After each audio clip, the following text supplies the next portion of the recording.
I'm Dr. Becky Lynn, and thank you for tuning in. Please subscribe to my channel and please share. This is really valuable information. So today I'm going to talk about vulvodynia. And what vulvodynia is it's pain of the vulva, which is the outside of the vagina, the part that we see with the labia minora and the labia majora and the clitoris and the opening to the vagina. Those are all parts of the vulva. And some women develop pain in the vulva, and some women have it all the time, where some women only have it during sex, which is something that we call provoked vulvodynia. But the problem is many women don't know about this and they feel like there's something wrong with them. Why me? Why does sex hurt? Why does this hurt constantly? And they feel really alone. So the good news is you're not alone. This is something that happens. And there are plenty of things you can do to make vulvodynia better. The first thing you need to do is see a doctor about it. And you really want to see an obstetrician gynecologist. And if you have one in your area, maybe a vulva specialist, because they're very familiar with vulvodynia. When you see your doctor, don't be scared. They'll probably touch the vulva with a Q-tip to kind of locate where your pain is, to decide what might be causing this. They'll ask you a lot of questions about your history. They will rule out other causes of vulvar pain. They will make sure there's no infection. They'll check for yeast. They look for other skin disorders that can cause vulvar pain. And if they can't find anything at all, then we call it vulvodynia. There's even a national association that has to do with the vulva. Who knew? One other thing about vulvodynia that I think is really important is that when I see women who have vulvodynia, it's very common that they have other painful disorders. So vulvodynia travels in a pack. It's got this clique that it hangs out with. And the other disorders or things that are in the clique are endometriosis sometimes, interstitial cystitis or bladder pain syndrome, sometimes irritable bowel syndrome, fibromyalgia, and very often depression and anxiety. So it's really important when you're treating vulvodynia to treat the other painful syndromes or the vulvodynia won't get better. And it all has to do with where the nerves travel through the spinal cord to the brain and then how they go back down. So it is important to have everything treated together. And depression lowers your threshold for pain.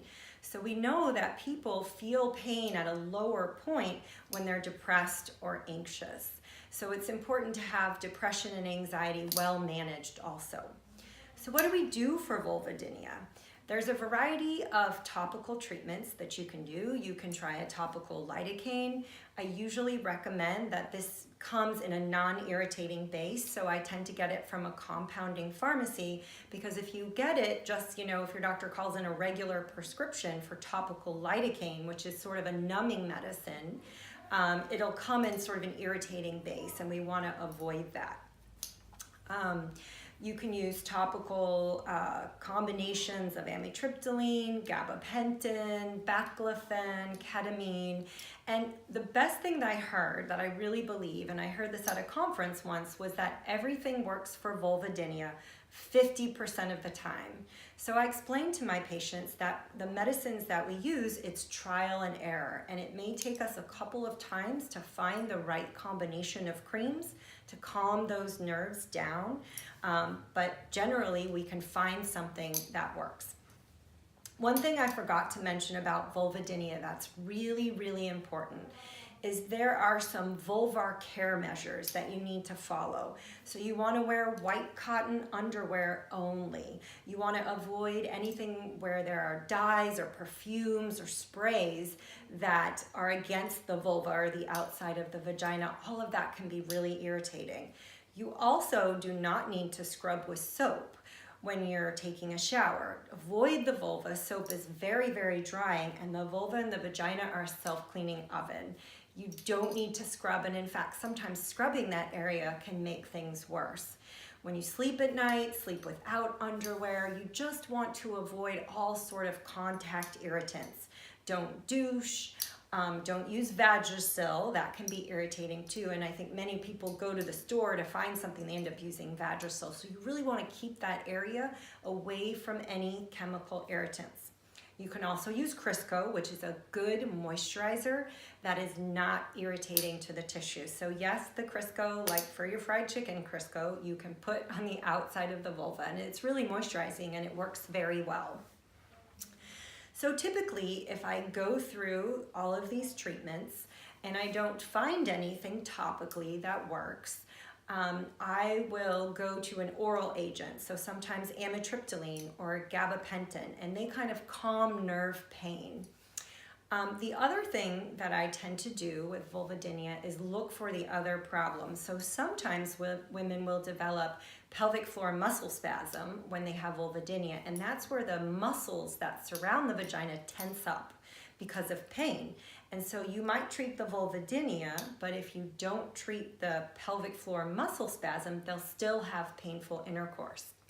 One of the treatments for pelvic floor muscle spasm is physical therapy. So who knew there's actually a physical therapist for the vagina? Not kidding here, they're specialized. And that's one of the treatments that you can do. In another video, I'll go through all the different treatments that you can use for pelvic floor muscle spasm.